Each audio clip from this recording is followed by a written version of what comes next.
Assalamualaikum warahmatullahi wabarakatuh. Alhamdulillah, syukur kita ke hadrat ilahi, kerana dengan limpah kurnianya, kita dapat bersama-sama lagi dalam perkongsian yang penuh makna pada hari ini. Dalam kesibukan dunia, seringkali kita terlupa pada mereka yang telah pergi mendahului kita. Ibu, ayah, datuk, nenek, sahabat handai, dan saudara-saudara seiman kita.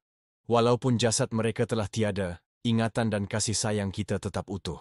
Dan hadiah terbaik yang dapat kita kirimkan kepada mereka di alam sana adalah untaian doa yang tulus daripada hati kita.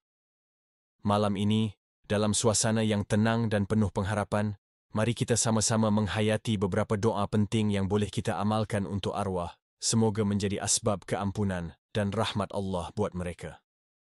Doa yang pertama ini adalah doa utama dan paling lengkap yang sering kita dengar dibacakan dalam solat jenazah atau ketika menziarahi kubur.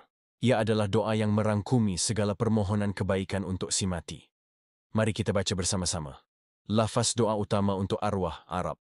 Allahumma ghfir lahu warhamhu wa afihi wa'fu anhu wa akrim nuzulahu wa wasi' madkhalahu waghsilhu bil ma'i wal thalji wal barad wa naqqihi minal khataya kama yunaqqa ath-thawb al-abyad min ad-danas wa abdilhu daran khairan min darihi wa ahlan khairan min ahlihi wa zawjan khairan min zawjihi wa adkhilhul jannah wa a'idhu min azabil qabri wa min azabin nar.